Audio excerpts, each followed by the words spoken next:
Welcome to Outside the Ring. I am here with my guest, Shawn Phoenix. How's it going? Not too bad. How about yourself? Oh, no complaints. A wonderful, dreary, rainy day over here in Pittsburgh. Jury. Yeah, that's sarcasm, if you couldn't tell. I could tell. Excuse me, I'm just getting over the flu, so I may need to clear my throat here and there. And if I sound nasally and congested, I do apologize. I don't normally sound like this, but No I'm worries. feeling a lot better. Good to hear. So, how'd you come up with the ring name Shawn Firebird Phoenix? Great question. So I probably came up with my wrestling name probably when I was roughly your age, actually. So probably back in the Stone Age, just showing how old I am. Um, I without really getting like too involved in it, I I knew that I was going to be a high flyer at my height and just gravitating towards the high flying aspect of wrestling. I wanted to be a high flyer. So I wanted to have a name that reflected the high flying ability. So I was thinking about a bird, like considering like a crow, a hawk, an osprey, which I guess that was also probably why Will chose that name as well, a bird name. And I like the name Phoenix because it wasn't as popular as it kind of is today, at least as far as I'm aware. I didn't know of anyone in the in my area named Phoenix, and I also like the just the imagery that came with it. Like a phoenix, you immediately think about fire, rebirth, and flight. So by having the name Phoenix, I felt like it kind of scratched two itches with the high flying aspect and the imagery of fire and chaos. And I like that, and I had that name probably. So this will probably be about like 2003, so almost 20 years now. Though I didn't actually go pro until quite some time later, it's just always been a thing. And even in my area, at the age of 13, the local wrestlers and the independent scene and like the regulars, like they knew when I went pro, I was going to be Shawn Phoenix. Like it was well known. I couldn't be anything else. How long have you been wrestling for? Well, fantastic question. Technically, professionally, only since 2016. Um, but I first dabbled in the art of wrestling back when I was in like seventh grade, wrestling with my friends on a trampoline. And then that progressed into we made like a ring base with like wooden pallets, tires, plywood, carpet padding, and a tarp.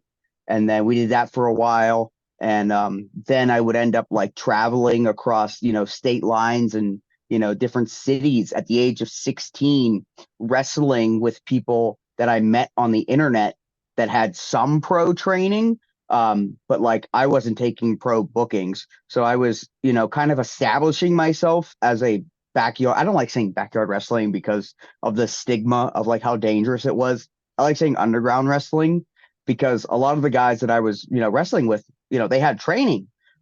So I was kind of learning what I was, how to do this at a very, very young age.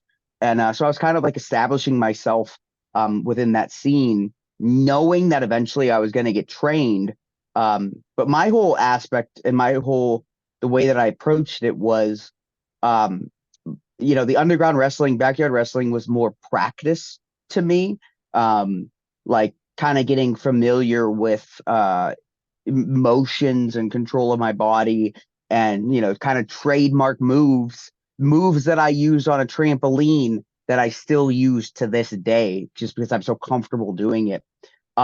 So probably, and I don't like to say I'm a 20-year vet because, that's not who I am, and I don't think that's the right thing to do. But I've been wrestling for over like 20 years now, but professionally, I think about 9 years. Where did you train at? So I initially had a little bit of training at 16. I'm from Pittsburgh, with a local company, IWC. But I didn't have a job at the time, and I didn't really know how I thought I could afford it. So I couldn't afford it. So I wasn't training anymore, and then started backyard wrestling again just to kind of like occupy my time.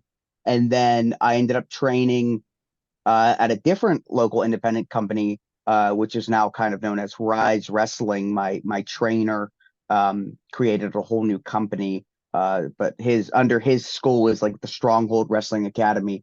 So yeah, so I had a little bit of training at IWC, a little bit of training with the Stronghold Wrestling Academy with Rise Wrestling, as well as just learning things along the way.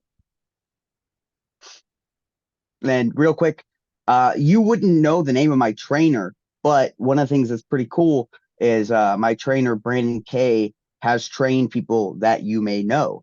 So, for example, Lee Moriarty in AEW Ring of Honor was my classmate. He's one of my best friends. Lady Frost of, everywhere. Thea Hale from NXT was in the class after me. And then IWC prior to that train Joaquin Wild, DJZ, Yeah, Elias. Well, now he's Elijah. Elijah. So Corey Graves as well. So my trainers are really like, they know their stuff, but just different life choices. They never really made a name for themselves outside of the tri-state area. You brought up IWC. Is that where you started wrestling first or somewhere else? No, no, actually, because when I was training with my first professional wrestling match was at PWX. At that point, the Stronghold Academy, Brandon Kane, my trainer, was kind of affiliated with PWX, which is still like still within the Pittsburgh area. And then he kind of we weren't happy with some of the things going on behind the scenes, and my trainer created the company Rise Wrestling, RYSE, and then I kind of left. We left PWX and we went there. But my first match was at PWX. Do you remember who your debut opponent was? Yes, actually, I just passed up my Wrestleversary this past January. It was me. I There was like my trainer was like they had like a group of like trainees. They kind of like debuted like the Nexus, these rookies, these villains coming in, and there was a moment where I was fixing the ring, and the leaders of the faction called me, my trainers called me in, and they were kind of making an example out of me, saying that I like the fans, and they were disappointed in me, so they forced me into a handicap match. It was myself versus a gentleman by the name of Samuel Adams and Lee Moriarty, and then eventually a local by the name of Cassidy Stone came, and we made it a tag team match. But yeah, it was pretty cool. It's really cool getting to work with Lee, having my first match because I was comfortable with him. I Yeah. started training at PWX in August of 2015, and he was in my class. He debuted December of 2015. I debuted a month after, so like we had a ton of chemistry just being classmates to begin with, and that kind of made it. Not that I wasn't confident going into it, but because like I was comfortable with what I was doing, like from all my backyard wrestling and practice matches. But just the fact that I had like a friend involved was pretty cool. Yeah. And that match is available up on YouTube. I just put it up on YouTube. Um, at my if you just look up Shawn Phoenix, or yeah, I think Shawn Phoenix is the YouTube.com Shawn Phoenix, Yeah. or you can just look up Shawn Phoenix first match. Um, do you have a list of favorite matches or moments from your career? That is a tremendous question. Favorite matches? Not really, simply because I always look at the silver lining. And even like if there's a match that, somebody else may say, oh, I didn't enjoy that, whether it was my opponent or a fan, as long as I can find at least one positive about every match, I don't regret it. Even if it's like driving, 10 hours away, and I may not be wrestling a big name, I may not be wrestling in front of a big crowd, but if I, you know, did a great performance, if I sold a lot of merch, if I learned something, just one positive, it's worth it. So Yeah. even like everything's great. Now that being said, I did fracture my skull in 2018. That one probably not my favorite one. Uh but there were positives I was able to come from that. But favorite moments would probably be easier for me to answer. Um, Coming back from my skull fracture a year and a day after the accident in the company, in the building the skull fracture happened at, that was amazing because a lot of hard work. I had to do physical therapy and stuff like that, that I finally was able to get to that moment. Sharing the ring with, some legends, getting to wrestle some of my friends, a lot of cool stuff. Traveling, getting to see, cities that I've never been to before, stuff like that. Yeah. It's all positive. Who would you say were some of your toughest opponents? Off the top of my head, I kind of view toughest and favorite kind of as the same Yeah. because I like the challenge, and that Yeah. kind of makes it really enjoyable. Mhm. So to answer kind of both of those questions, off the top of my head, Lee Moriarty, Atticus Cogar, Christian Noir, maybe a name you're not too familiar with, and Remy LeVay. Um, Off the top of my head, probably though, I could keep going on and on, but immediately those four, for different reasons, each person brought something different, out of me, and I was able to get some sort of enjoyment from each of it.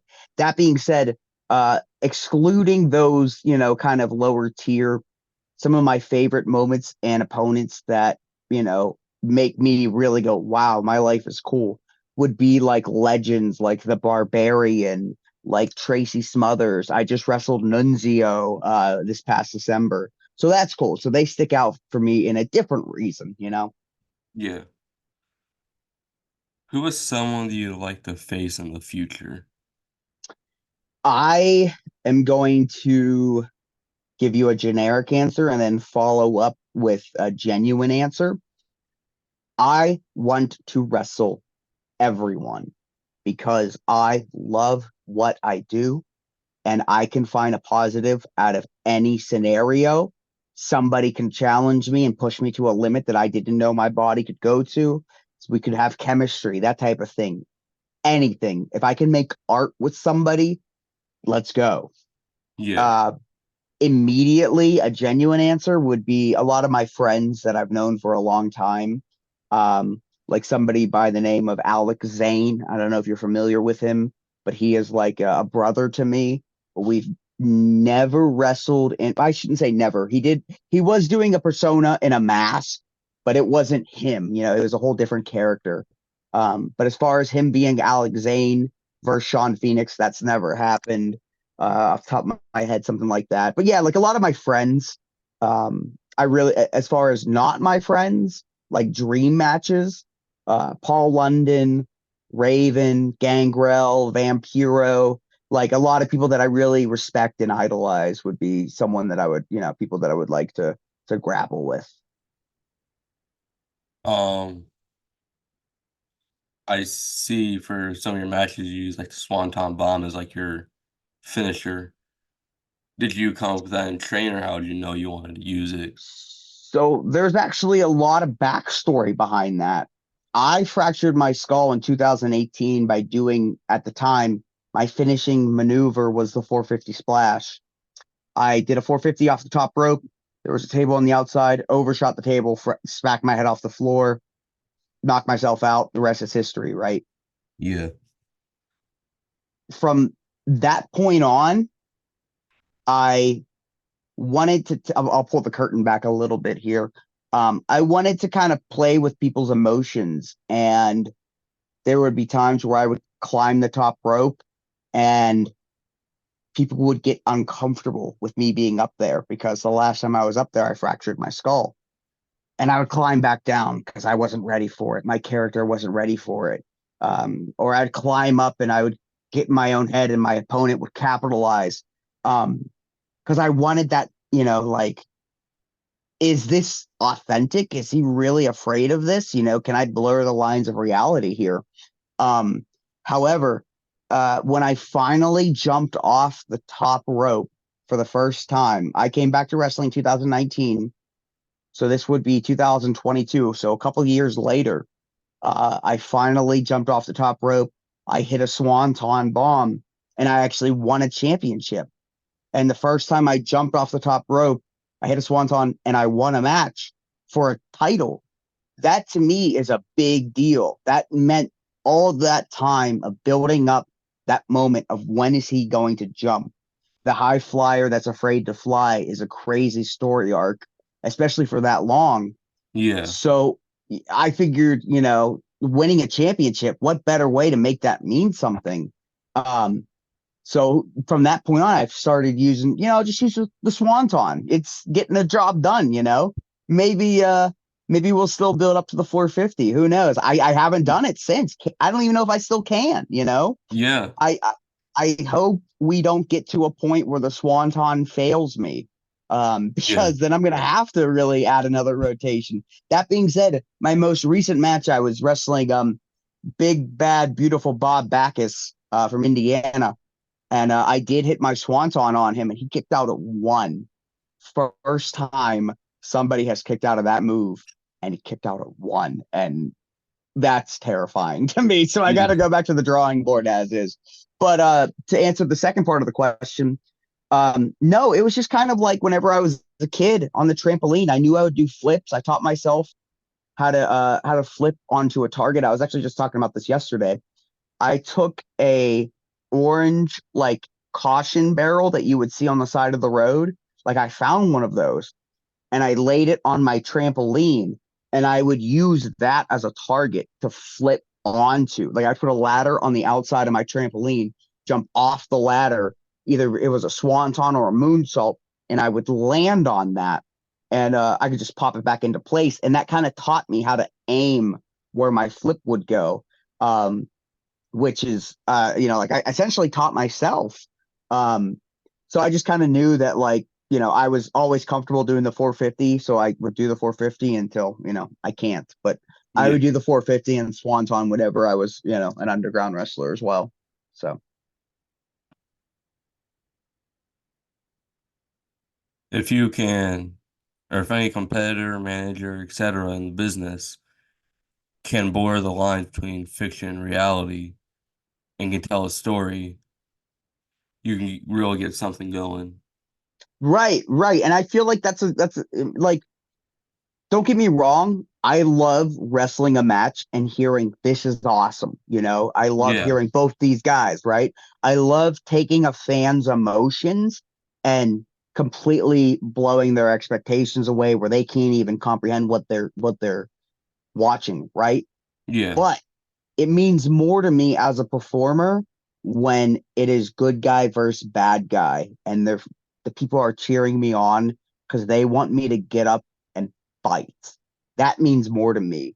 And I feel essentially that's what I like in pro wrestling. I love the art form behind it and the storytelling.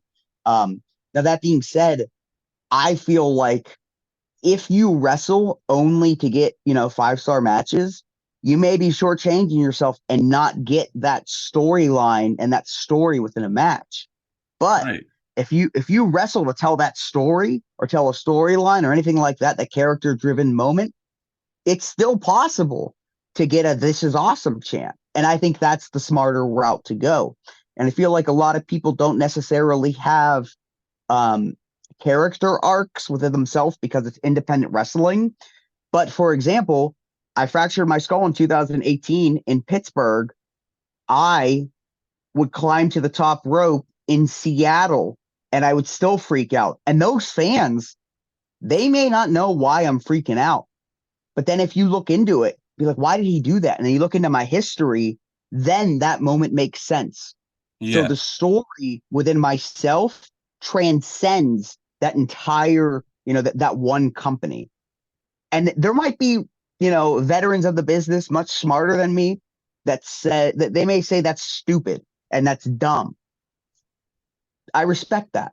However, I find beauty in the art of a story within myself being told to anybody that wants to look within me, you know? Hmm. Um, so I love that. And that's one of the things that I kind of challenged myself in 2023 was viewing professional wrestling as a performance and a TV show rather than a athletic competition. And just kind of having that mindset of, the verbiage, just flipping that taught me how to think differently and taught me how to approach scenarios differently. And in 2023, while may not, I wasn't on TV or anything like that, but the work that I did in 2023, I am unbelievably proud of for taking a risk on myself and challenging myself and viewing the whole art of pro wrestling completely different. And I'm loving it.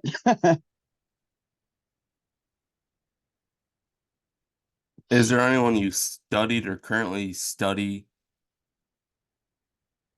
um, I find myself gravitating. It's funny because I'm a Shawn Michaels guy, but I find myself really studying Bret Hart at times for different scenarios. Chris Jericho as well.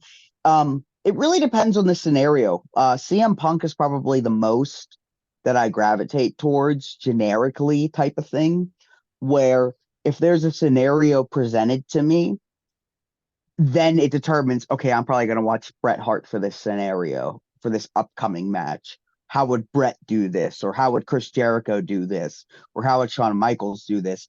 But as far as like the overall, like paint by number, who do I study the most? It's probably CM Punk. Um, but it really, like it, I'm not constantly studying and that, once again, there might be vets that might say that's dumb. I'm shortchanging myself. And that may be something that I should challenge myself this year to do really study, study, study. But I like studying myself as I'm learning it on a show.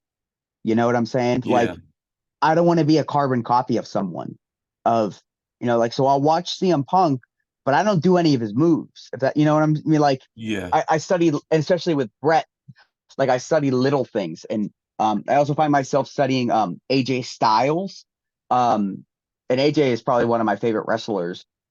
He is literally phenomenal. And one of the things that I mean, you seem to be pretty, knowledgeable of the business, but like the common fan, when they're watching AJ do certain things, when they're watching a match, he'll do something and they don't even realize he did it. And it's unbelievable whenever those moments happen where it's like, oh my God, not only did he do this thing that nobody realized, but he did it so beautifully. So I like studying him for yeah. that. So you said AJ Styles has to be one of your favorites. That Yeah, leads yeah. me into my next question.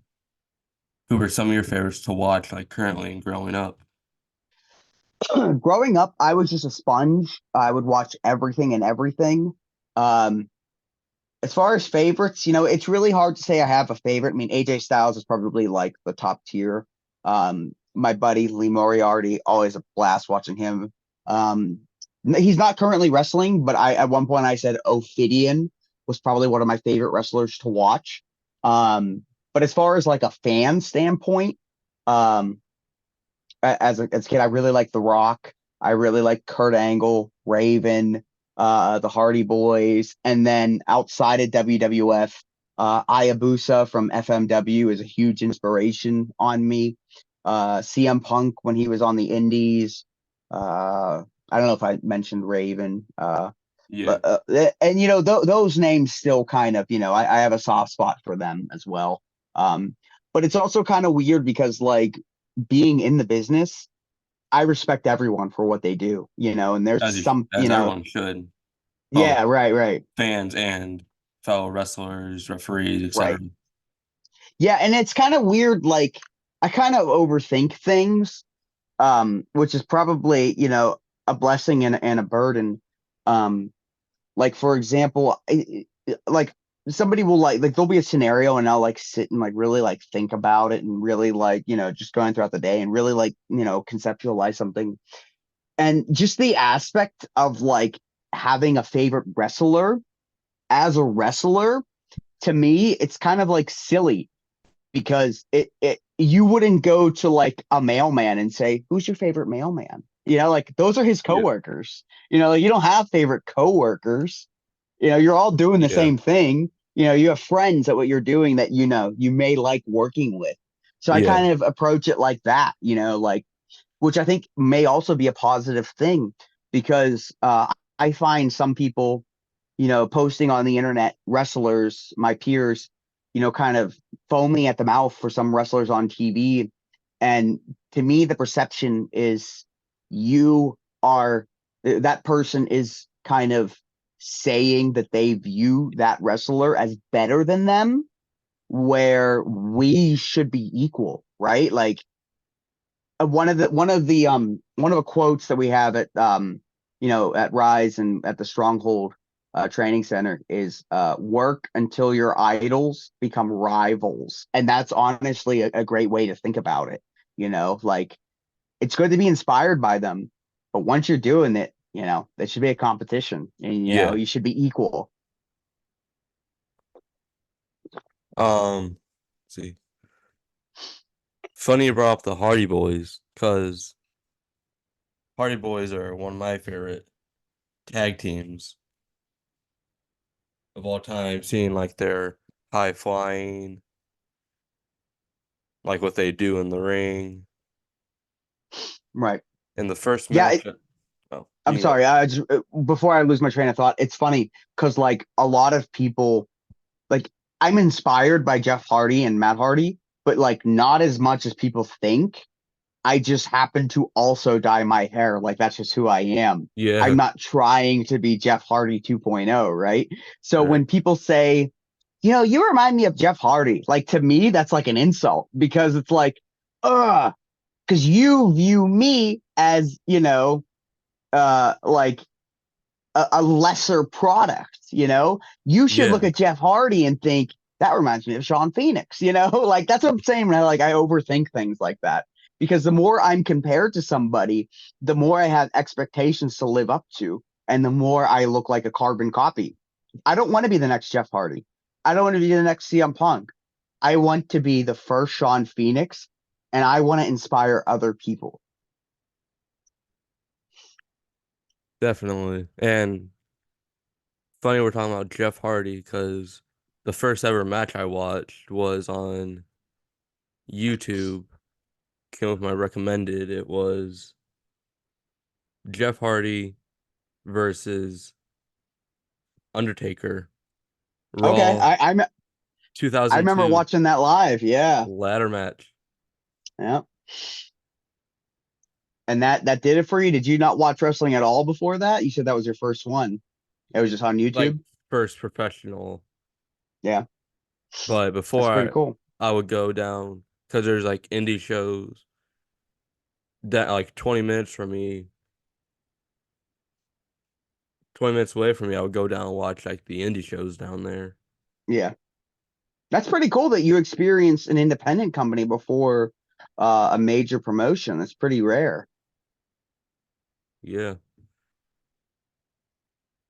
Um, so now I tell everyone because of that match, that's what got me into this world of professional wrestling and wanting to learn about the business. And now Undertaker is number one for me, and then Jeff Hardy is number two. Makes sense. And for my birthday, say 2020, 2021-ish, well, first I got a signed Jeff Hardy picture, Oh, cool. and then there, and then 10 minutes. And I got this signed picture of Undertaker. Wow. Wow, that's not easy to come by. No.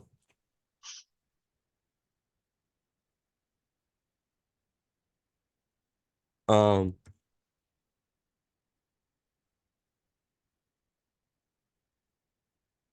Are there any promotions that you see like independently that you would like to work for or fight for in the future? I'm going to give you a generic answer, but it's an honest answer. Any promotion out there, I want to wrestle for, even if it's, not anything of substantial, clout or anything like that. I, once again, there's always a view, like a positive thing I could take from it. Whether it's, like a main thing is like I've never wrestled in front of this crowd. How can if I wrestle in front of this crowd, no matter how big it is, that don't know Shawn Phoenix, can I win them over? Can I make them fans? And then how big of a fan can I make these people? Are they going to want to come up to me and talk to me at intermission? Can I inspire them to do something? Can I make a friend from it? They tell me, oh, I see you like this band. I like this band too. Cool. We immediately connect, like there's that Yeah. aspect. Um, I think that's a big thing. I see a town that I've never wrestled in. Let's go. Um, then there's like cities that like I have friends that live in all across America, and it's like, oh, like I haven't seen this buddy of mine in a while. I'd like to wrestle for that company in that area because then I could see my buddy. Um, which is funny because I can't travel. Like I love traveling. I'm always on the road wrestling. But as far as like traveling a lot, like a big distance to do something else other than a concert, I can't justify it.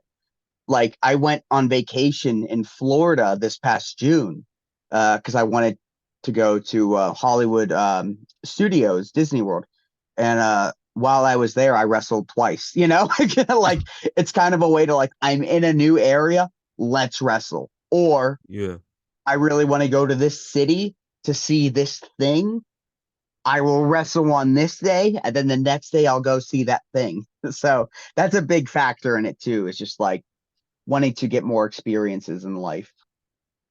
Sorry, that's kind of a not so exciting answer, but you live in Michigan, right?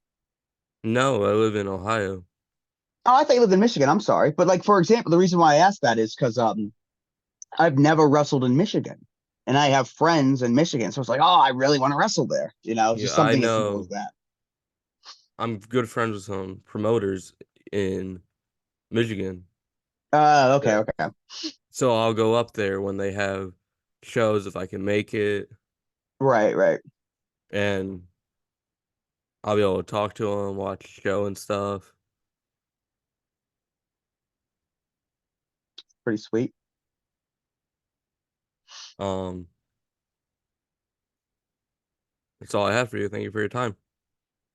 Oh, that's it? Oh, wow. You don't want to let's end it with more of a definitive ending. Give me a hard question off the top of your head. You got any? Can you think of anything? Um,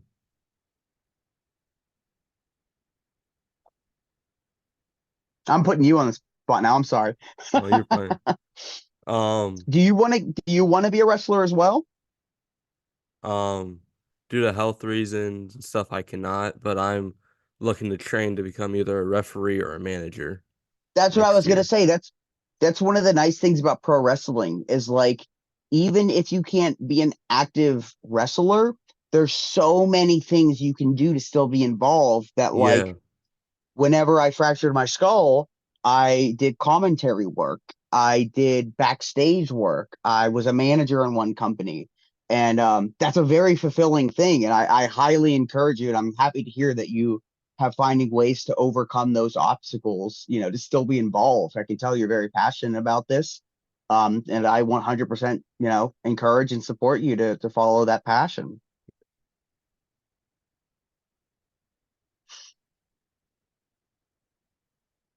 it's some I have written down with the rest of my questions. Oh, Where don't do worry you about it. No big deal. I just was like, oh, okay, that's it. No worries. I appreciate it. Absolutely. Thank you for your Thank time. you for thank you, man. It's been an honor. Sorry I had to reschedule. I had a lot of like stuff come up and I feel bad, but glad we were able to do this. I'm glad you were as understanding as you were. Absolutely. All right, buddy. Well, take care. Can I You just want to say, anybody that's watched this interview, feel free to reach out to me on Facebook, Instagram, Twitter, X, YouTube. That's X Shawn X Phoenix. I love chatting with people. We have something in common. Throw it my way. I'd love to, hear what you thought. So have a good one. thanks, man. Take it easy. Will do.